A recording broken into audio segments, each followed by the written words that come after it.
Still looking at the reviewing. So we left off at PP 197.2. So we'll read PP 197.2 and also we're going to read GC 617.1. She says the same thing, but she just adds something a little extra. The error that had led to Jacob's sin in obtaining the birthright by fraud was now clearly set before him. He had not trusted God's promises, but had sought by his own efforts to bring about that which God would have accomplished in his own time and way. As an evidence that he had been forgiven, his name was changed from one that was a reminder of his sin to one that commemorated his victory. Thy name, said the angel, shall be called no more Jacob the supplanter, but Israel, for as a prince hast thou power with God and with men, and hast prevailed. As an evidence of his triumph and an encouragement to others to imitate his example, his name was changed from one which was a reminder of his sin to one that commemorated his victory.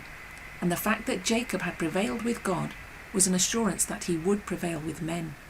He no longer feared to encounter his brother's anger, for the Lord was his defence. Okay then. So we're going to break this down sentence by sentence. But before we do that, I just want to go to the last sentence. In the later sessions we'll talk on that. So it says, he no longer feared to encounter his brother's anger, for the Lord was his defence. So before we get into that, this was a work of God. This is a work God wanted to accomplish in Jacob before he even answers Jacob's prayer of deliverance. This was the work that God wanted to do on him first, where he no longer feared. We had this fear all his life, and now he comes to this point where that fear is cast out in that moment. So we'll get to that later on. So we see this is where God begins to work on Esau's heart and work on the prayer of deliverance. But he doesn't. So God doesn't do that quite yet. So let's go back to the first sentence in PP 197.2. So we'll just focus on the first sentence. So first we see Jacob is praying before the wrestling. Emma, what is he praying for?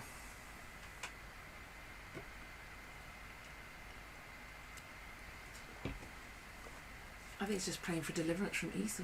He's praying for deliverance. Deliver me, oh God. Save my life. Save my life. I'm facing death. Yeah. So he sees a path of destruction before him. So he's praying for deliverance. He wants saving. He's in fear. It's a fearful prayer. He's praying out of fear. Yeah. So that happens even before the man comes and there's a wrestling going on. So, and now in this sentence, I want to break it down in two parts, two steps. First we see, it says the error that had led to Jacob's sin in obtaining the birthright by fraud was now clearly set before him. And then the step two is, he talks about his name being changed. Yeah. So let's focus on step one. So he's praying for deliverance. Now he doesn't get his deliverance right away. God doesn't answer that prayer right away. So he's praying for something. He's praying for a relief. He's praying for something out of fear. Yeah. That no harm will come to him. Basically. And I'm saying, well, I believe it's a good prayer, but it's not praying what it should be praying for. So we'll get into that, what it should be praying for. So what I'm saying is, his prayer brings trouble. there's prayers that bring more trouble upon us. Because maybe we're praying the wrong prayers. So God brings something what makes us realize, okay, there's other prayers that we need to be praying for. So let's look into that. So it says the error that had led Jacob's sin in obtaining a birthright by deception,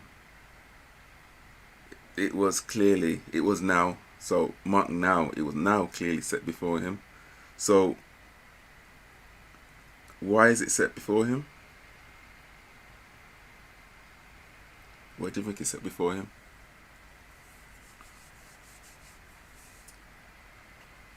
You mean, why does he see it now? Yeah, why now? It says it was now clearly set before him. Think about the situation he's in. It says now clearly. So think about what's the opposite of clearly? Like Not clearly. not faded, not Vague. Yeah, there's no clarity. Yeah. Clarity. So now think about his situation and being able to see this clearly. Where is he? He's at an extremity. Mentally. Do you mean where is he physically? Yeah. Well, he's in the dark. He's by the brook. He's separated from his family.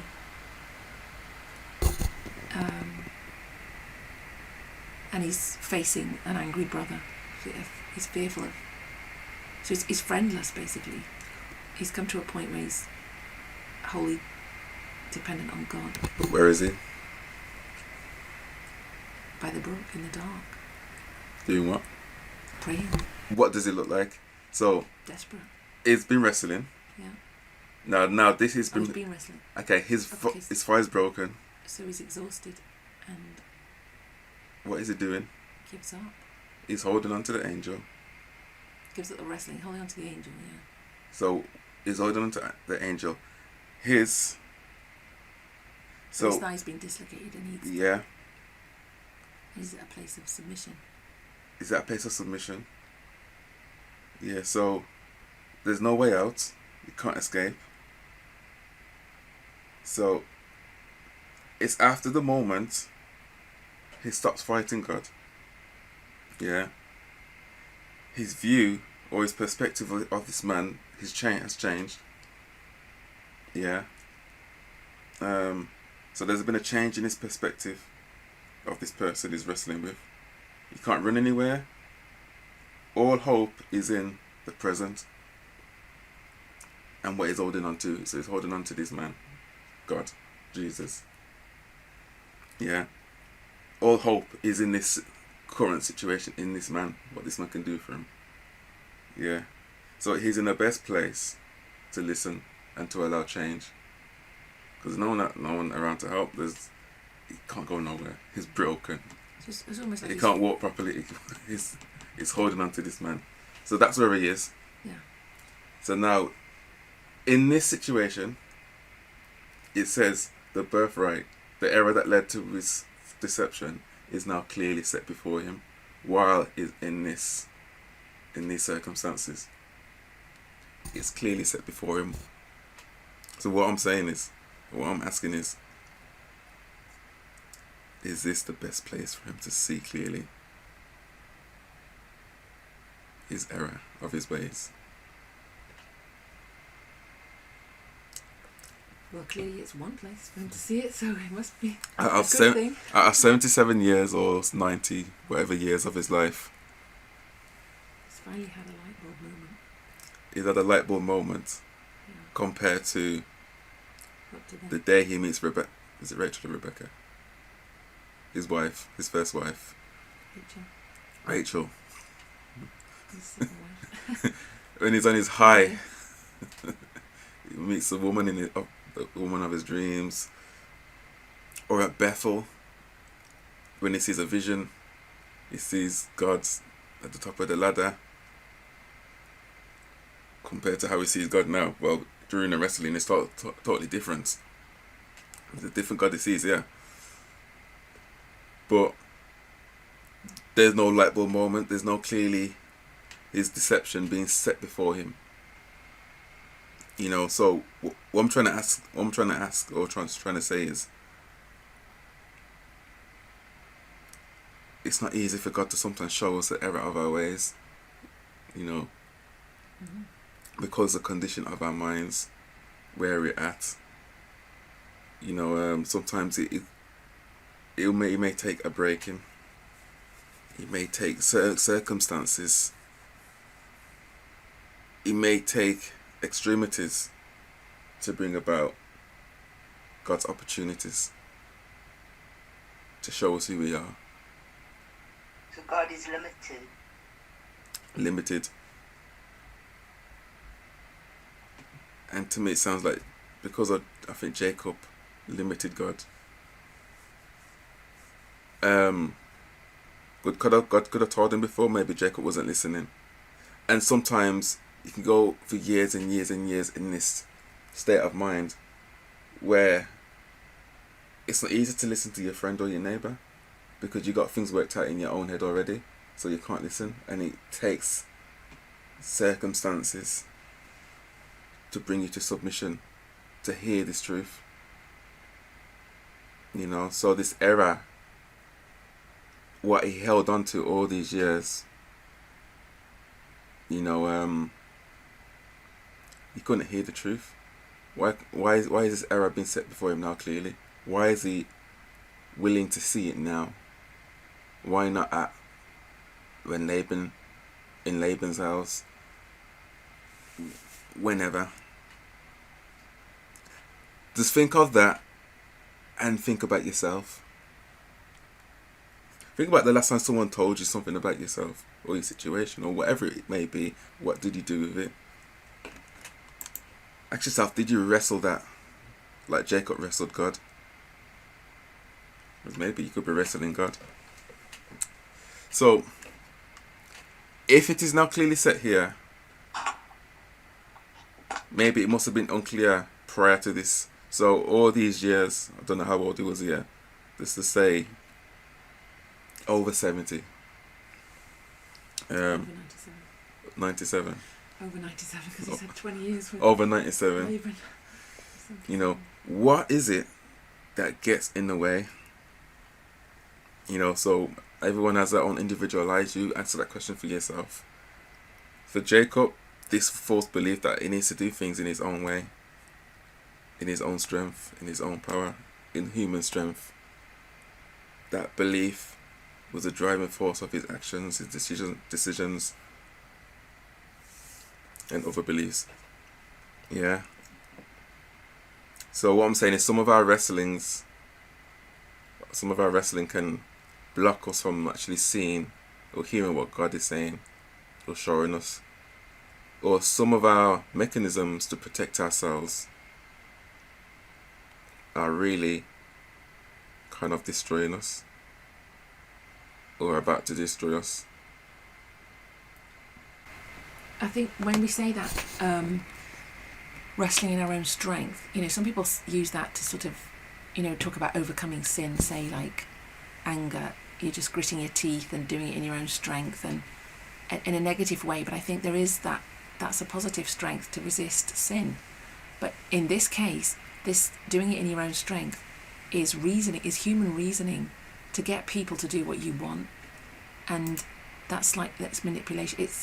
It's negative because it's not how God is, and it's trying to force people to do something even though you think that's what God wants, and it's not God doing that. It's not God doing it through them or giving you what you need or allowing God to work on people to do what you need, or trusting him he's going to give you what you need if you don't manipulate the situation and manipulate the people. And I think that's the error, because people have a view of God, or we have a view of God and how we think people should behave or what they should do concerning our lives, and then we try and force the situation, we try and manipulate, unconsciously perhaps as well. We try and project our view of God onto people, and it's a false view. That's the problem. So I'm just trying to see how it applies, because I think sometimes we use that phrase, "you're doing it in your own strength," and it doesn't really, we don't really know what that means. Yeah. Yeah. So what is the error that led Jacob, that led to his sin being set clearly before him? So what is it? So Jacob is seeing, his eyes are open, he's seeing clearly for the first time. He sees his error. So he sees, his fraud. He sees what he's done, but the error that led to it. So he sees his belief system behind the deception. Him deceiving Esau, his father. But his sin, that belief that led to that sin. And that's what God showed him. So his beliefs determined how he behaved, basically. From his childhood, his beliefs that he had determined how he turned out, how he behaved. And what was that belief? So we'll ask that in a second. Okay. How you interpret things or perceive things in a childish mind, if you hold on to it, it determines how, or can I say it can, or most likely it will determine how you will turn out in your adult years. Clearly, it is for Jacob. Basically, how he interpreted things in his childlike mind determined how he turned out. And now, is at this Jabbok place to undo the damage of how he interpreted things or perceived things as a child. That negative, that false belief system, what he had. So, that belief... So, hang on. Are you saying that he never made the transition from a child to an adult? Because he interpreted things in the childlike manner? Yeah, so doing things in his own efforts to get what he wants, in his own strength, where he should have known, or maybe he should have been taught, by faith, God would bring about this blessing in his own way and in his own time. But what did Jacob do with that? Based on what Jacob done, it kind of shows what Jacob believed. Otherwise, he wouldn't have done what he done. Unless he just wanted to override God. Well, why would you say that's a childlike manner when it says that, we should become children to enter into the kingdom of heaven? What was childlike about his... I think you're misusing that scripture. That's a different application. I still don't understand. So... Yeah, in this context, it's not the same childlike. That's a positive childlike. In this instance, we're saying that he received wrong impressions as a child, wrong messages, and developed... And that was from his mother? Both, I think, from his whole environment, yeah. His father's favouritising Esau, his mother's wanting him to have the birthright so much. Yeah, a lot of things he picked up, he wanted the birthright so much. And so his way of getting it was developed from quite early on. From a young... So that means from quite early on. From a young age. From a young age, all these impressions are having an effect. So I'm saying, from his childlike mind, how he took things in, how he perceived things, how he interpreted things, determined how he behaved. And how he behaved was negative. And then it had its consequences. And those consequences ran throughout his adulthood. And now, as a big grown man, he's at this Jabbok having to confront what happened in his early years. Basically. Because it wasn't dealt with.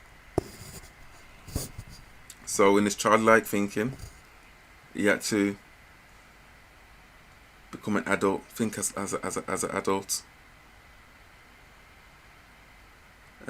So, does that make sense? Yes. Yeah, so is it mainly like just taking responsibility or accepting or in trusting God with His promises?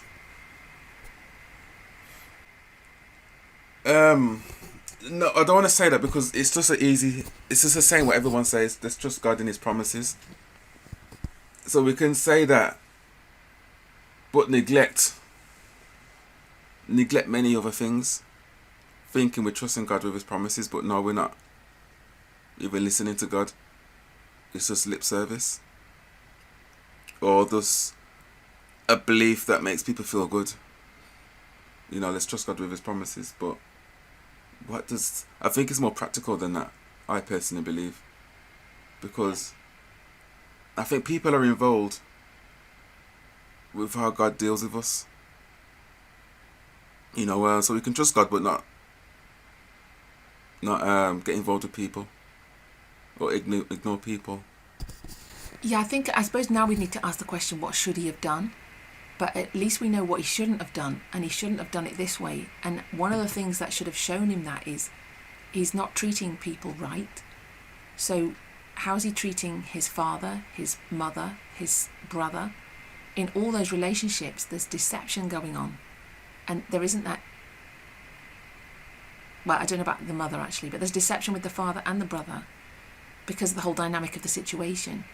Mm-hmm. And that's what we've got to look at, I suppose, that he didn't treat his fellow men in a Christ-like way, and so, or in a way God would treat them. And so that should have flagged up, wait a minute, this can't be God's method of getting what God wants. So he's thinking he's serving God because he wants the birthright and he wants to follow God and he's got a desire for spiritual things. But his view of God is a bit twisted, that he thinks that that's the way God would want him to do it. Or he deceives himself into thinking that's the way God wants me to do it. But we know that he's not following the last 6 commandments in that whole model. So he's not really being a good, witness for God. He's not doing it in God's way. So we could say to him, he should have just trusted the promises. And he thinks he's trusting the promises. He thinks, God promised me this, I'm getting it. I'm going out, I'm doing all I can to get this promise, but he's doing it in the wrong way. And I think that's... So staying trust the promises doesn't really help, I think. Just kind of smooths over the cracks. But what he's got to see under that is what he's actually doing is anti-God. Yeah. Right. So... Yeah, I see the 6 commandments in there. Yes. Yeah. And so he's failing miserably to reflect the love of God. And yet he's thinking he's going all out to love God and serve God. And I think that's our problem. Yes. So what I want to bring out is this reviewing. I really want to make a big emphasis on this reviewing yourself. If Jacob, instead of spending night and day studying how to get the birthright, what if he would have spent those nights in review? Reviewing of himself, of his day. How did his day go? Reviewing his behaviors, his actions, and so on. But he was studying his deception, how he's going to get this thing, and how he got it was by deception. So this reviewing, I think it's important when you reflect on the day. Did Jacob ask, why do these things keep happening? Why is my life just turning out to be so stressful? Why? What have I done? Why did this happen? What's the cause of these outcomes in my life? Why have I got all these wives now? What decision did I make to allow this to take place? And why did I make it? Why did I do things like this? What's the thought behind it? If there's more reflection, there'll be more solutions or understanding of yourself. So there's more opportunity to correct your bad behaviors. You can see clearly the errors of your ways, so you can work on changing those errors of your ways. But if there's no reflection, there's no reviewing, then you continue, the sin remains, while we're saying I'm trusting God in his promises, while the sin remains and you're not facing the sin. So we're praying to God for something and it's not happening. So what I'm saying is, what are we praying for? That's what I really want to bring out. What are we praying for? Do we even know what we're praying for? So that's another thought for another time. So, how he interpreted events. So when he reviews, he could equally review and not see clearly, couldn't he, depending on what questions he's asking. So he thinks, did the day go well?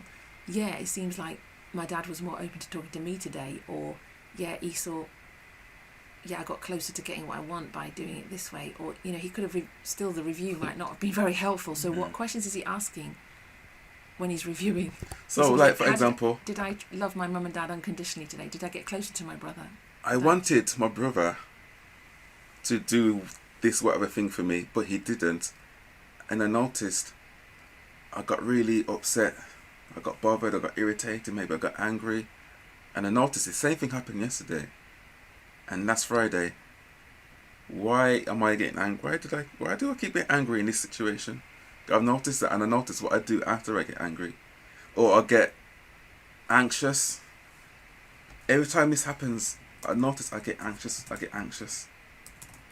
Or I notice, I get anxious, or I don't know. Things what bother you, things that create certain moods in you, things that trigger certain negative thoughts in you, probably self-critical thoughts. You know, yesterday I was with some work colleagues. I was talking about perfectionism. You know, when people who are what's the word? Perfectionist. Who are perfectionist. If something doesn't appear the way they want it to appear, they get bothered, they get so troubled. You know, it's like people with OCD as well. They have to have things a certain way, and if it's not, something happens inside.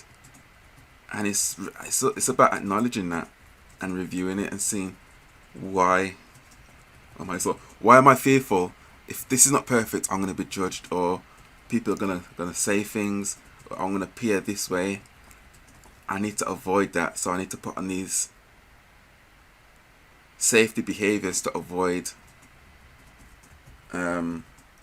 these anxious thoughts, or these anxious, the consequences of what I believe will happen. You know, so it's all about reviewing your moods throughout the day. You know, your interactions with people. You know, how were they towards you, or how did you make them feel? So, you know, so we got like eating disorders. You know, why have I got this issue with? There's so much things we can question. There's so much things we can review. So I can see that with us. What would that look like with Jacob? Or are we not going there? We're just using that as an example. So if Esau... It doesn't depend, sorry, on the mindset that you're in. Yes, that's what I'm thinking with Jacob. He could think one way. Yeah, he's still faulty. You think it's his way and not see the other person's way. So the mindset you're in, you got to question that. Why is my mindset like this? Review the mindset. That's what I'm saying. When I say review your thoughts, that's your mind. Your mood, your thoughts affect your mood. Your mood can affect your thoughts. Your circumstances, your situations can affect your mood. It can affect your thoughts. It's all a connection. So when we look at Jacob, and then, okay, let's say the pottage, the scene of the pottage. Jacob used Esau's weakness as an opportunity. So to take advantage. If Esau refused to refuse Jacob's offer, how do you think Jacob would have felt? Maybe annoyed? Angry. It's the best opportunity. Frustrated. Just think, how would he have felt? We don't know, but how would he have felt? How did he feel when he got what he wanted? You know? So I guess he's asking the same question. He's got what he wants, but if he didn't get what he wants, would he feel? Because he's studying day and night. So he needs to be asking, why am I treating these people this way? Why do I have this attitude towards these people? What do I expect from them? And if I don't get what I want, what does it do to me? Why do I feel discouraged or overwhelmed or upset about this? Because I've set myself up to feel that way about them when they don't do what I want. Yeah. And is what I want them to do realistic? Is it reasonable? Is that what God wants me to expect them to do? And he's thinking, he's buying into it, yes it is, because I need the birthright, so it's okay to do all this stuff. But if he just stepped back and said, how am I treating them? Do I actually love my brothers unconditionally? My dad, my brother? I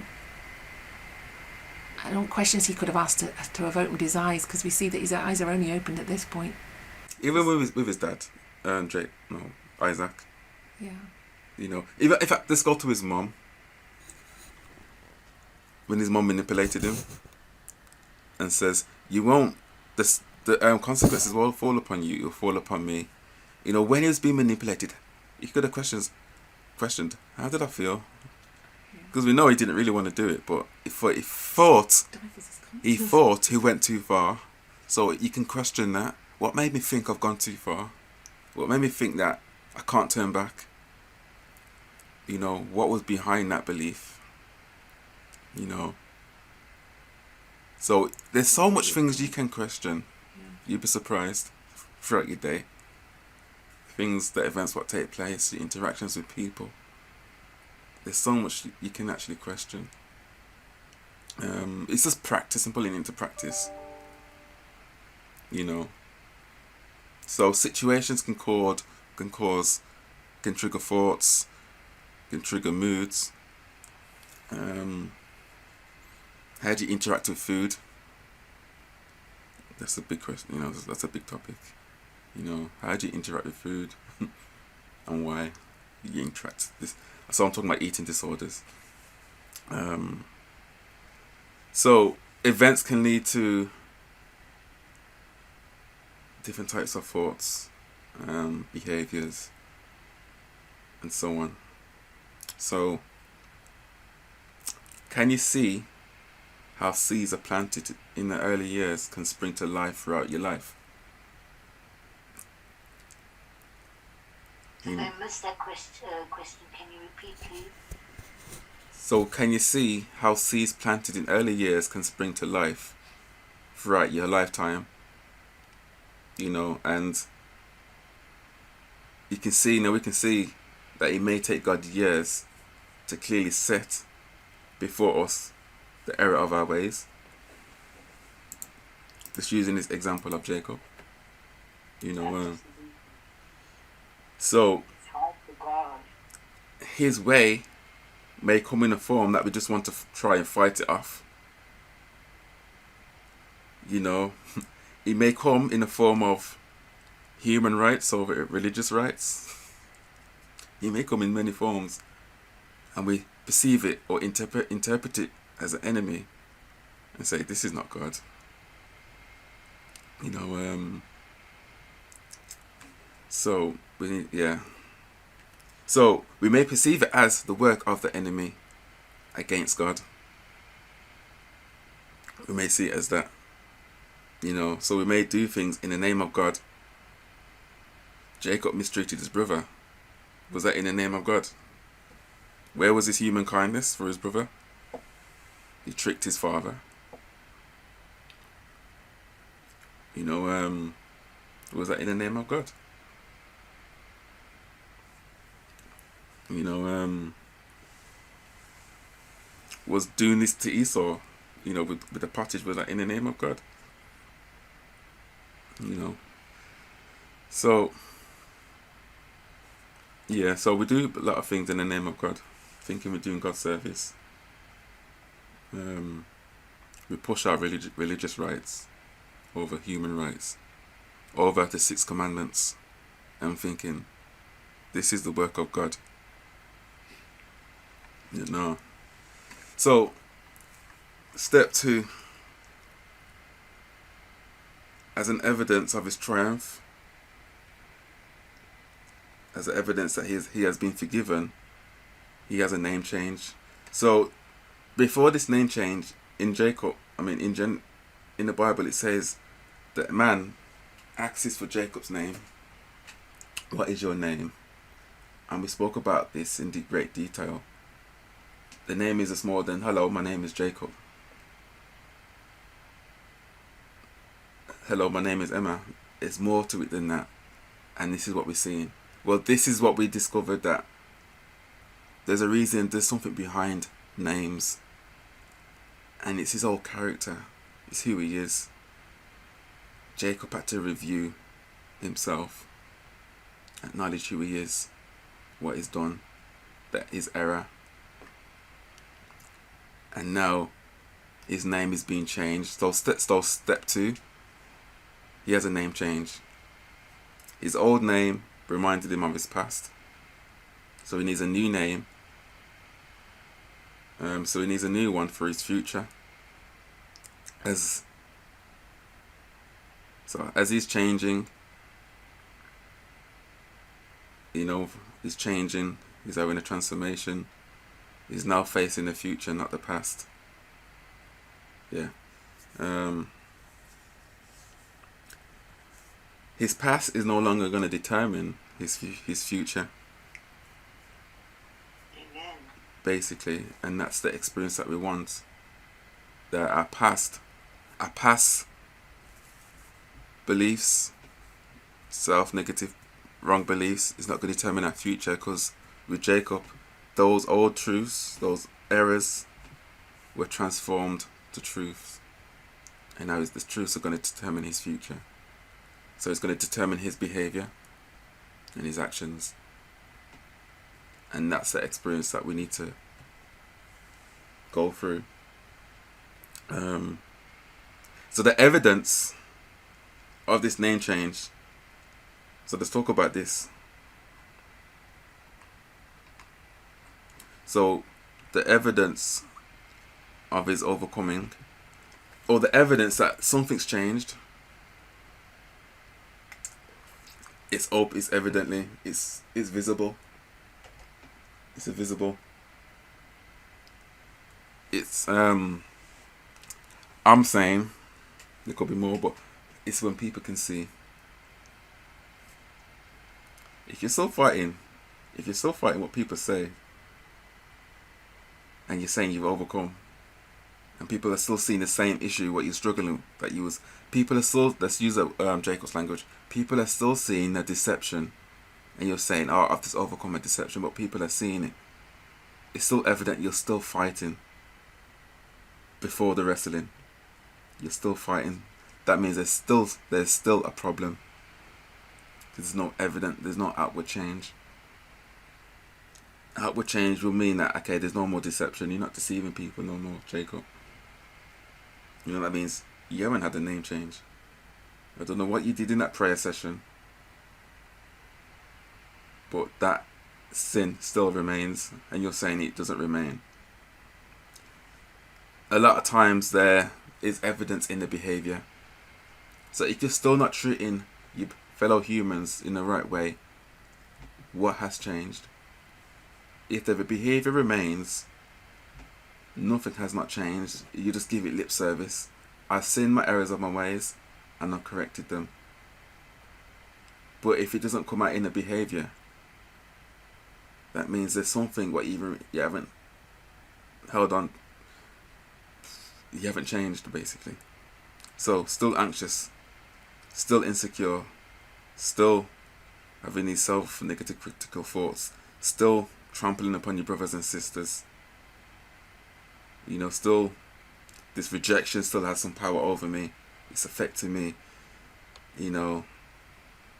Has power over my choices. Still these issues what I struggled with before are still here. I'm still treating my sisters badly. I'm still not giving them opportunities. I'm still doing all these things. Then have you just given it lip service? To the truth. And that can happen. So let's talk about praying. Did that make sense, Emma? Yeah. So we can give, it's like the truths today. We can give it lip service, but if the behavior remains, as you really took on this message of loving your neighbor, as you really ate it internally, have you really like Jacob, allowed yourself to see clearly, the truth clearly before your eyes, and say, okay, I see what needs to be uprooted. So let's work on that. And that's what Jacob had to do before he even got this name change. You know, he confessed his sin, the error of his ways, and he dealt with it in that moment. And then God can really work with him. And that's a prayer that God wanted Jacob to do. Basically, before the prayer of deliverance got dealt with. Because you can get delivered, but still continue with your bad behaviours. Would he deceive Esau again? You know, and start it all over again? Because that's what we do sometimes. So he's confessing his sin here, but what sin is he confessing? Because he hasn't seen clearly his wrong behaviour. So he's confessing the sin perhaps of deceiving Isaac and of not trusting God at Bethel. I don't know what sin he's thinking he's confessing here. But He has to see the error of his ways. because he doesn't see the depth of the error. He doesn't see Yeah. the correct sin to confess. So when he sees the error, Yeah. he has something to say to God Yeah. about that. So God wants him to speak about that. I want you to acknowledge this and speak to me about it. And then I'm going to deal with it. And once you acknowledge that it's wrong, and you exchange those errors, what you held on to truth, and how you should behave, then that means you're entitled for a name change. And when Jacob accepts that, it comes out in his behaviour. But if it doesn't come out in his behaviour, that means you did not do that. Your behaviour Basically. doesn't change. So if you're still treating people the same way, or if it's, everyone has a different issues. Say if it's a depression issue. If you've gone into this review process, this therapy process, and it's ended now and you come out of it, but you're still the same, that means has anything changed in your thoughts, in your perception of things, how you interpret things? Has anything really changed? Have you learned anything? You know, maybe you need a longer reviewing session. Maybe you need to go back into it and extend it. If it's eating disorder, anxiety, whatever it may be, perfectionism, if you come out the same, that means you need to go back and extend the session and do more digging, more uprooting, and whatever it may be. Because why go into a reviewing session and come out the same and continue with the same behaviour? You want to go into this and change. Jacob went into this and changed. He came out no longer a deceiver. So that deceiving ways ended there. So what actually changed in the way he saw things now? So practically to show that he's actually changed, what are we saying happened? So him doing things in his own strength, him doing things resulting to fraud, deception, and then what goes into it more clearly down in the other quote. Okay. So yeah, Also, I'm thinking his whole view of Esau changes. So before he's probably got anger over Esau with the birthright, that he hasn't got the birthright, and then he wants to get it from him. So he's frustrated, angry with him. Then it goes to fear. Now he's got it. No longer fears as well. So that fear and all that animosity to Esau, or fear of Esau now, I guess it's more in the intense feeling, but perhaps in the past it was frustration and anger that you've got the birthright, you don't value it, I want it. All those feelings are now dissipated, so he's able to love Esau. And why did he fear when God showed him the angels and everything that is being protected? Yeah, that didn't change his whole perception of Esau. Because it's how he viewed God. Yeah. If he believed that God was there with him to protect him from Esau, those feelings wouldn't have been there. But we know we project onto God how we see humans. So he sees Esau's not trustworthy, his dad's not trustworthy.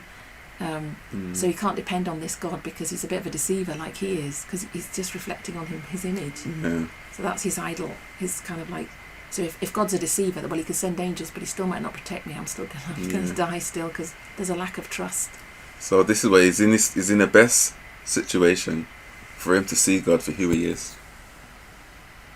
And know, okay, now he understands that even though Esau's coming to kill him or whatever, God's with him. That God actually loves him. Yeah. I think he's got that confidence that God is actually on his side. Yes. So he's wrestled with him all night and now he's on his side. He's for you, not against you. He's trustworthy. Yeah. Therefore, no matter what happens now with Esau, God's on my side, and I fully trust him. So Yeah. I can fully love Esau even if Esau doesn't love me back. I'm free to Basically. be kind to Esau, to treat him how I need to treat him. So all this came out in that moment of reviewing. Yeah. So this is what I'm saying. Reviewing is so powerful, because you go into this review and you don't know what may come out. You know. So it's taking those opportunities of these moments where we feel broken. What can come out, or what is God gonna bring out of this? And you'd be surprised what comes out. And I think it's also being willing to look at things in a different way, to look at things in a different perspective, to see the other side. The other Because person. sometimes we just see, one-sided. Yeah. So I prayed and I prayed, but nothing. But now what did you clearly see? Did you choose to clearly see it, or brush it off when it was shown, when the error of your ways was shown? And it's almost like that's God giving him the blessing. It's showing him his errors of his ways. That's what God's blessing looks like. Is that what the birthright looks like? No. I won't let you go unless you bless me. Then God says, okay, I'll show you something. He really blesses him here. He realises that God does want to bless him and help him. I think that's the thing. He does want to give him what's good for him. Yeah. So when you see the root of the issue, it's about what it's originations, the originations of your thoughts, your beliefs, your negative beliefs, and so on, or your issue, what you got. What do you do with it? What are you praying about? What was Jacob praying about before the wrestle? Because it seems like he was praying and nothing. Spending so much time on, deliver me, God. No, God says. God doesn't deliver him. Jacob's praying for deliverance. And what happens? More trouble comes. God says, let me deliver you from the fear. Pray that prayer instead, and see what I will do. This will change your behavior, which affects yourself and those around you. Deliver me, God. Deliver me. And then God brings him something that he really wants to be delivered from, because he's fighting for his life. God brings him something what causes him to fight for his life. God himself comes down to deal with Jacob's issue, and still Jacob does not discern him until he was brought to acknowledge his other issues, which God made first priority over the deliverance. God had other priorities. So what I'm trying to say is, this prayer what Jacob was having, he was doing, this deliverance, God had other priorities. So are there other prayers that are more that have more priority? Because we see this in Jacob. The issue within was more a priority than deliver me from my enemy.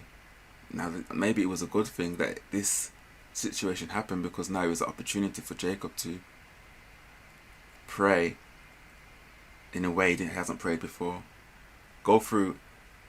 Review something what is never reviewed before.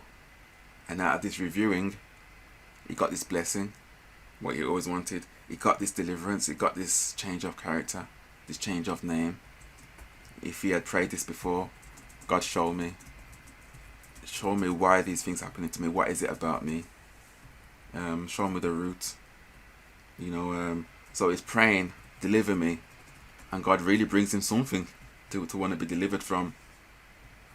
So maybe there's other prayers that we need to be doing. Asking God to show you my heart, show me my heart. It can be scary.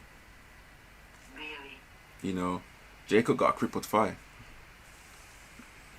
So it may, when God comes to us, it may not feel so merciful. His finger may not feel so merciful when we're asking for God's mercy. The way I see it is, God doesn't promise it's going to feel good. He may have to touch you in certain places, what may bring some pain, physical, emotional pain, disturbance. You know, that's if there is a strong fight to resist him. With Jacob, there was a resistance all his life. In this wrestling, this was God he was wrestling with. So was he really resisting God? Was he really what? This was just an illustration of his warring against God throughout his life. You know, so what I'm saying is, God comes to him in the form of what he's fearing.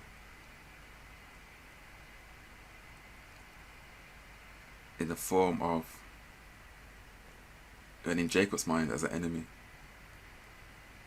So what is praying to be delivered from, God turns up in a way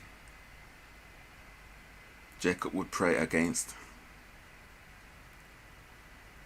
And you just think about that.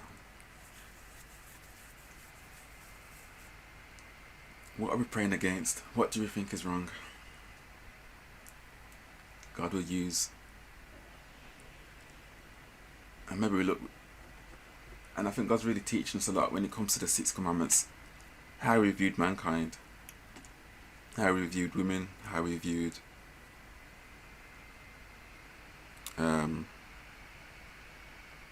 what's the 3 issues?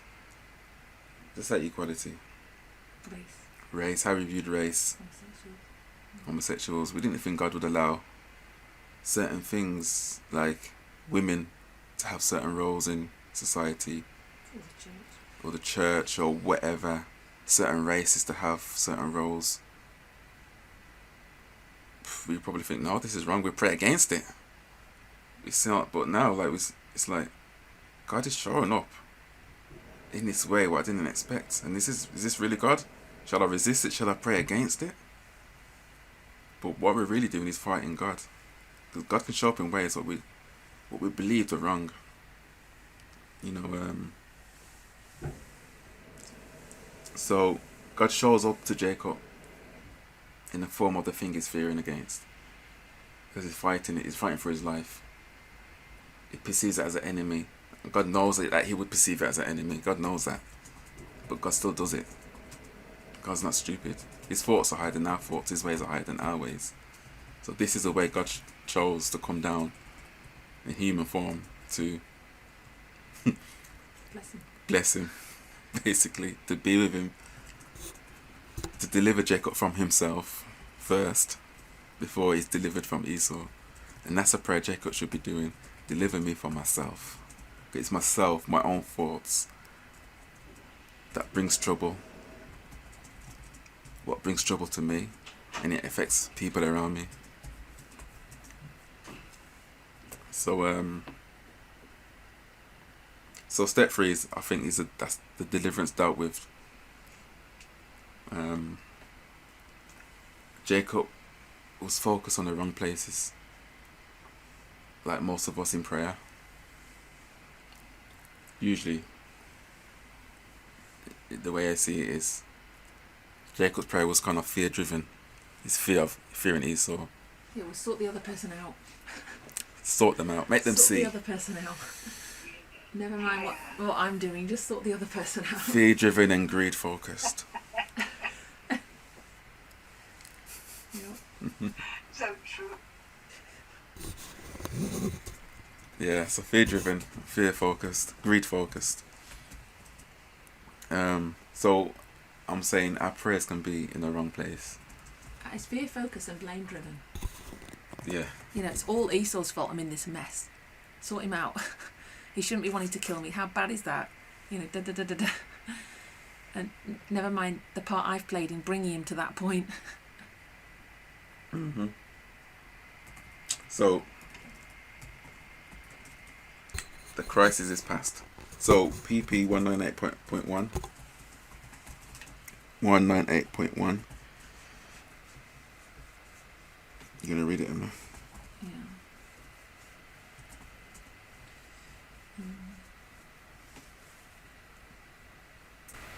Jacob had reviewed the blessing for which his soul had longed.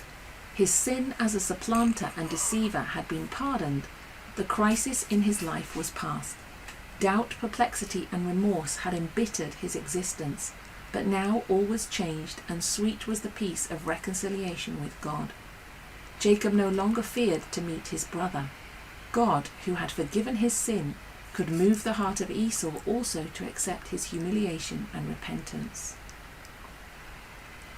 So, the crisis is past. His sin as a supplanter and deceiver has been pardoned. So she says, doubt, perplexity, and remorse had embittered his existence. These things embittered his existence. These things didn't have to be there, but there was. So, perplexity means confused, puzzled, at times in an entangled state, inability to deal with something, so you're just perplexed.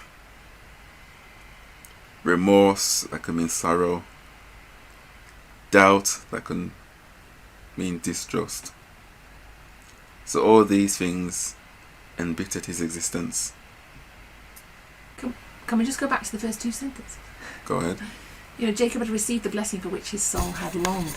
So even though he got to get the blessing from Esau at the beginning, when he first supplanted, when he did the deception, he got this blessing. He goes to Bethel and he asks for forgiveness.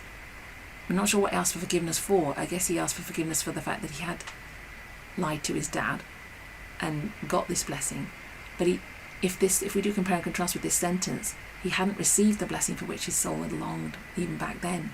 Even though he thought he'd got it, he tricked them out of it. He's got it now. He should be happy he's got it, but he's got no peace. We see he's got doubt, perplexity and remorse. So it's only at this point that he gets this blessing for which his soul had longed. And as we've just been discussing, what did that blessing look like? What should it have looked like? Because in this case, it looks like my eyes are open to how bad I was and how much of a deceiver I am and a supplanter. And now it's finally pardoned because he's recognised it. So the next sentence says, his sin as a supplanter and deceiver had been pardoned. So it's finally been pardoned here, and that's why he can get the blessing. But what would it have looked like if he hadn't done it this way? Because his whole life is supplanting and deceiving to get this blessing. And even when he gets it, seemingly he's not got rid of that supplanting and deceiving spirit, and so he doesn't experience the blessing properly. So now he's able to experience the blessing because his eyes are open fully to the fact that he went about getting this blessing in a totally wrong way. And the blessing here looks like peace with God, basically, and his character being forgiven. So what would that blessing have looked like if he hadn't gone about it this way? It's just that. So it'd be doubt-free, remorse-free, perplexity-free. Yeah, and then what's the blessing itself? What is the blessing? I think the blessing is having the thoughts of God, begin to understand who God was, thinking like him. A consciousness of the goodness of God, who God is, how God operates, that God doesn't operate in that manner with this, deception, and because and that's why he's been troubled by doubt, perplexity and remorse, because he's still got that supplanting, deceiving spirit, and it's affecting the blessing, it's affecting his walk with God. Doubt, perplexity and remorse that was exchanged with sweet change, and sweet was a piece of reconciliation with God. So now he's got this experience. Now his experience changes with the blessing. Mm-hmm. So doubt, perplexity and remorse had embittered his existence, but now all was changed. Now, after this reviewing, like I keep saying, all was changed, and sweet the peace. Sweet was the peace. Just imagine how sweet was the peace of reconciliation with God. And then she says, Jacob no longer feared to meet his brother. God, who had forgiven his sin, could move the heart of Esau also to accept his humiliation and repentance. So now he's having this experience. This is a prayer we want. So this blessing that he wants, he's finally got because he's reconciled with God. And if that's what the birthright blessing is, that you can have a close walk with God, in essence, yes, there may be physical things attached to it, which is what the focus was for some people in the Old Testament, but what is that blessing? What does it really mean? Doesn't it just mean you can be a friend with God, which anyone can have really? So I think his whole view of the blessing of God and what that looks like is distorted. And so now he gets that blessing, and the blessing is knowing that you're in covenant relationship with a God who can be trusted. And all this time he's sought to go about getting this thing in the wrong way, which has actually obscured his vision on what God means when he says this is the blessing and it's intended for you. It's like, what does that mean? Because we interpret that the same way, and we go, why did God tell him that if it's going to lead him to treat Esau in this bad manner all these years? You know, why did he even say you're going to get it one day, don't worry about Esau? What did he want him to understand from that? Because he set him up to be a deceiver and a supplanter, it seems, to go about trying to get this thing that he's told he's going to have it. And maybe it's just much more simplistic than we think. The blessing just meant, you know, you can choose to be in a covenant relationship with me, and I'll be with you in that. And Esau never did choose that. He never. Maybe God knew, you know, he's kind of saying, he's not even saying Esau won't do that. He's saying to Jacob, you can have a really close walk with me if you want. Esau wanted the physical blessings, Jacob wanted the spiritual blessings. And we say that, but then... Whatever that looked like. Yeah, he wants the spiritual blessing, but he still doesn't understand what that looks like. What does that mean? It just means reconciled with God, but he's going about trying to get a spiritual blessing in a really bad way. So if he hadn't done that, what would that spiritual blessing have looked like? It just God would have continued to walk with him. If What would be his experience? Would it be any different? I think it would, because look at the experience that he had. No, I mean, yeah, that it would be different because he wouldn't have gone about it. But if he just realised what the blessing was, what would that blessing have been? So if he'd waited on God, he hadn't deceived Esau, he had just trusted God and said, okay, you do what you want in your own time, he would have just walked with God, and then eventually, if we discard the physical part of it, he would have inherited the goods, whatever. But we know he wasn't. That was his focus. His focus was the spiritual bit. What would have happened? Nothing different would have happened, I don't think, in the sense of in his life. Some major no, his life would have been different. God, what covenant relationship with God, which he wasn't before. Yeah, at some point, yes, but if he'd been faithful, what would it actually practically have looked like? In the sense walking with God, what does it look like? It looks like, you know, you trust in God, you believe in God. So, but I'm saying from day one, he would have just walked with God like that, and he carries on the journey, and then when God finally gives him the blessing, what does that look like? He's got the blessing already. He's already walking with God. He's in covenant relationship with God. He's got the blessing in that sense. That is a blessing. If that's the blessing you get, if that is the blessing, then what more would he have got in that sense?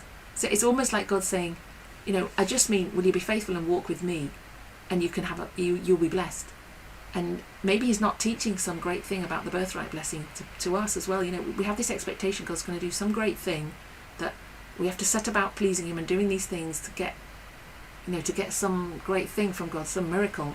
And all he's saying is, I just want you to walk with me at every step, and that's the blessing.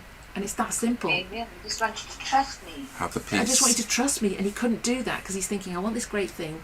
I want it from Esau. I need to get it from him somehow. And in that parable, he's saying, I just want you to understand who I am and trust me and live in my presence. And he could have done that from day one. So that's why I'm asking, what would it have looked like then if he'd done it from day one? What was the blessing that he could have got? And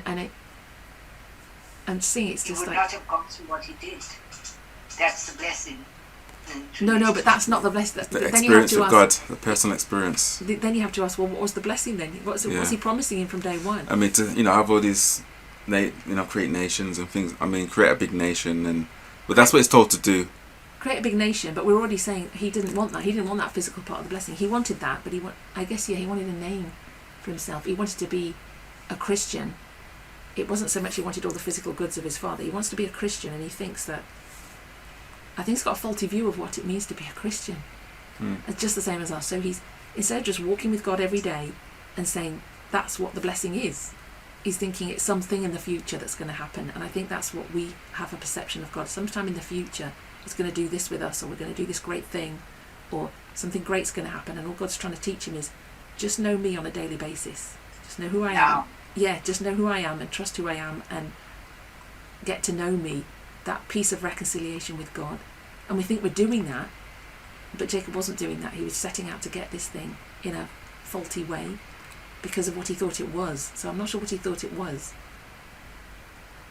You just understand what I'm saying? Mm-hmm. So it's kind of like, what exactly would it have looked like if he had trusted God all the way along? Would anything have happened to Esau? How would he have got this? I mean, we could ask how he'd physically have inherited everything if Esau's still alive, but that's a minor point compared to this spiritual blessing. So what would that spiritual blessing have looked like if he had been faithful all the way along? I don't think it would have actually practically made much difference to his life. Except, what difference would it have made? Would still be at home. Yeah, maybe he still would be at home. Or maybe he would still have gone on and met his relative. His mum and dad would have gone with him to find a wife. So his parents would have been involved with him in, getting married. They would have been there to celebrate it with him. Yeah. More apart and involved in his life. But now he's all alone. Maybe. They wasn't a part of all that. But so he lost Are you out. also looking for a big thing? Yeah, This whole thing, Emma. I'm looking for a big thing. No, in his life, I'm looking for what was our expectation that if he had waited on God, because we say he should have just waited on God, not done it in his own strength, what would he have got out of that? Would he actually have got much out of that, except obviously his life would have looked different, like with the wife thing, maybe, but that's not the blessing. So what would the blessing have been if he'd been faithful? It's funny because they're all waiting for something. So like Abraham and Sarah, they're waiting for a child. Yeah. Isaac and Rebecca, yeah. they're waiting on a child. Yeah, they're waiting on a child. So now, and they think that's the birthright blessing. Now their child, Jacob, he's waiting on something. Yeah. And now how he does it, he doesn't follow the example of waiting. He goes out and does it himself. Yeah. And it goes wrong. Now, if he'd waited, he would have had children. If we'd say that's the blessing, but that's not the blessing. It's not. When he gets to this point, his blessing. Well, he's got children in the wrong way, but Isaac, it does tell him the blessing. Yeah. It does give him, but the experience that it gave, it wasn't the experience what God wanted him to have. So if he waited on God to give him the blessing, or waited for God in his own time, because obviously Isaac would have done it the same. Isaac would have still done it to Jacob, because obviously Isaac's eyes was opened. Yeah. So I think that was the first step for God, to open up Isaac's eyes, and I think God probably wanted to do that in his own time. And maybe up to now the focus has been on having a baby because you want that name in the earth. You want to fill the earth with people. You want to fill God's mandate that physically fill the earth with people and have a physical posterity. My name is carried on, that I've got children. That whole emphasis on carrying on the family name and carrying on the family, being a great nation. That focus is very physical and literal, and now we're shifting into, no, God wants to just make it spiritual. So he's saying to Jacob, you can have a spiritual blessing, forget that. So Jacob's not all out to get a wife to get a child like the other two were before, so they kind of moved on from that picture. Yeah. He sees he wants this walk with God, but he's still not doing it in the way, he's not getting to know God for who he is. He's still seeing that he has to get something from Esau, that he has to steal it in some way, get it from physically some way. And that was wants a spiritual blessing. And that was God's work. How's he going to physically get this thing? Because also the power lies in his dad as well, because he has to come down. His dad has to kind of give that blessing, like Jacob had to give. When he names his children on his deathbed, Jacob had to do that. They couldn't do it themselves. Jacob had to do it. He had to put his hand in all of the children and say, this is you, this is you, this is what you get, this is what you get, this is your inheritance. Isaac had to do that work. And what's that teaching us about God, you see? Because we know God doesn't operate like that. God could just bless whoever he wants. But he uses humanity to give them a message. Yeah. That they have to see that message. They have to see. And that message came through Isaac. And that message is who God is. So I'm telling you who God is. The forefathers teach us who God is. And we take their message and we say, okay, what does God look like then? And so they give you a blessing because they want you to have a walk with God like they have. And they're telling you a message about God. So what message is Isaac giving? But Jacob forced that message from Isaac. Yeah. Prematurely. Because in Isaac's mind, that message was going to go to Esau, and Jacob knew that, and his mum knew that. But but he knew that message was for him. So if he knows for you, he had to wait for that. So what that looks like is now Isaac gives a faulty picture of God to Jacob because he's forced him to give the message too early when Isaac doesn't understand how God operates because he's already behaving badly with his children. He's not giving him a true picture of who God is. So Jacob imbibes that message now, so hears it the wrong way because he's not ready to hear it because of the way he's walked with God up to now. Yeah. And so now they both haven't got that mature experience with God, understanding who God is in the presence of God. So now he has this peace of reconciliation because he finally understands who God is on a deeper level. And I think that's... And he gets it from God now rather than his earthly father. You know, even at Bethel. Exactly. Yeah. So in that parable... So maybe he would have got it from God at the beginning. If Isaac wouldn't open his eyes, maybe God would have done it differently. But that's what I'm going back to. What is the blessing? If it's reconciliation with God, has Isaac really got it to give? So God has to open Isaac's eyes, doesn't he, to see. Why would he even want to? Because up to now, humanly speaking, there's no way Isaac's giving that blessing to Jacob. Because, Rebecca's been egging him for years. He's got favouritism in Esau. So somehow his eyes have to be opened to the fact that to give this blessing to Jacob, God has to do something with Isaac. He has to work on everybody. That's the problem he's got, to show who he is. Because Isaac doesn't understand who he is properly because he's not reflecting that in the way he's treating them. He's not got unconditional love for these children. He's not treating them properly. Rebecca's not either because of Isaac. It's all a knock-on effect. So maybe this blessing is all about God opening people's eyes to the fact of who he is. And so he has to open Isaac's eyes and he has to open Jacob's eyes. And he's got to wait for people to be ready to do that. So it's maybe not Jacob he's even waiting for. It's Isaac. And that's the problem we've got, is we want God to work in a certain way, and he's got so many people he's dealing with. It's not just about you. But I think when he deals with Jacob, and because of Jacob's behavior, Isaac will see a difference in that and probably reflect on his own behavior. Because one person can make a difference by like love begets love. Show the other person what their behavior should be. So all these years, Rebecca's been saying to Isaac, you need to give that blessing to Jacob, because you're wrong favouritising Esau. You need to give it to Jacob. You need to give a blessing to Jacob. And egging him, but can see that Isaac's not changing. Maybe in that process, Jacob should have gone to him and said, Dad, what are you doing? What have I done wrong to upset you? Because I'm supposed to be the one that gets... I don't know whether he talked openly to his dad about it. I don't know whether don't know. Was there a relationship like that? Was there any relationship there that they could actually open up to each other? And if there wasn't, what was Jacob supposed to do? It's just love him unconditionally, but love Esau unconditionally too. Because probably the more he treated Esau badly, the more Isaac favoured Esau. It's all self-perpetuating. Did Isaac do any reflection? Why do I favouritize this son so much more than the other child? And then Rebecca as well to do the same thing. Reflect. Why? Yeah. Is it good? What is it doing?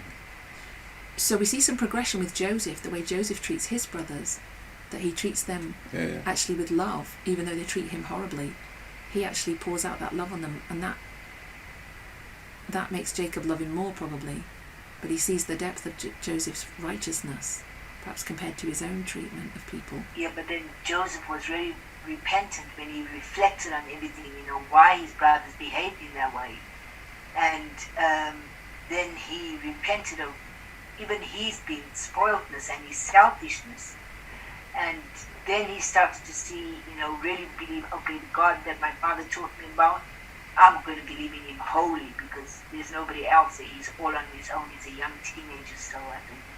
Yes, but compared to everyone else, like Jacob's character defects, Joseph's perfection. He's grown beyond Jacob in his... and Sister White says what would have taken everybody years, Joseph did in a couple of hours. He reflected on his life and saw what he did. So the only sin you can pin, you can't really pin a sin on him, except you could say he's slightly selfish because of his favoritism. He's just a bit spoiled, but that's made him a bit soft. But I don't think that's his sin. No.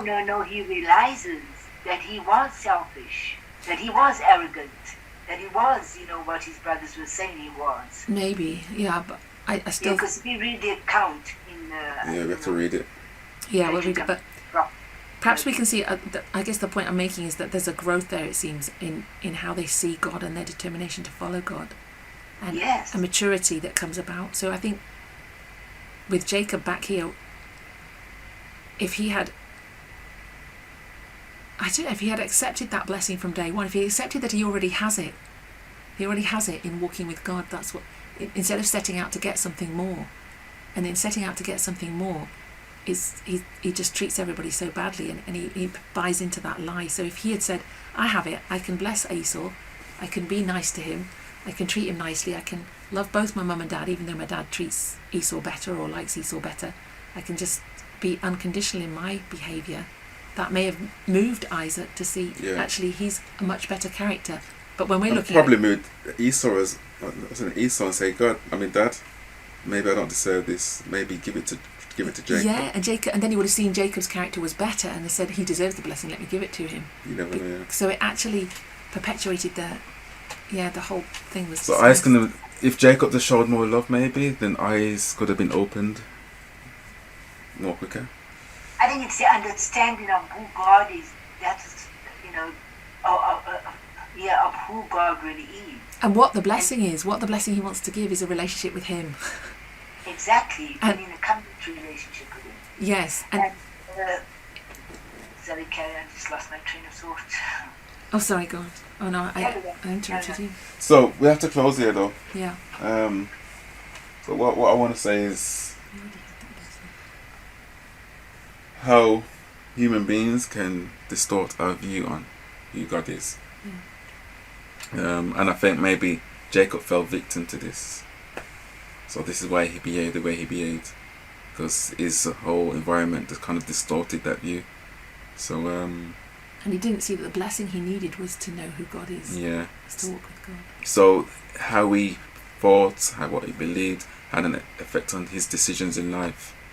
He's wrapped up in doubt, perplexity, and remorse. This was his experience, basically. So it led to his decisions, the outcomes of those decisions, and it wasn't good. So if we just translate this to our time, if we just look at ourselves, what has brought us here, and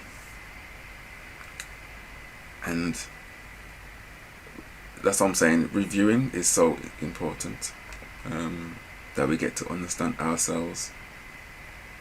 That will help us clearly understand God and what God's doing. Anxious thoughts, that gets me all the time. Anxious thoughts, paranoid thinking can really embitter, can really make you experience your life just bitter. There's no hope in change, there's no hope to peace. All these thoughts and feelings affect your decisions, and it just affects your whole life, your day-to-day life. And what we want is that peace within ourselves and with God. But all these thoughts, issues affect that peace, basically. So we work on ourselves, and we'll see the difference. We will see the outcome. So from anxiety from paranoia, from all these disorders, from all these issues, to sweet peace, reconciliation with God. If we just change doubt, perplexity, and remorse, just change it to something, whatever we experience or whatever we have, just change it for that. And in this reviewing, that will be changed to, it says, and sweet was the peace of reconciliation with God.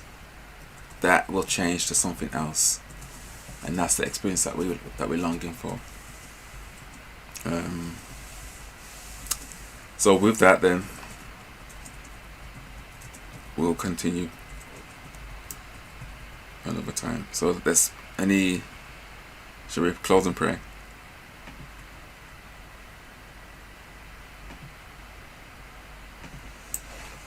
Let's stop there.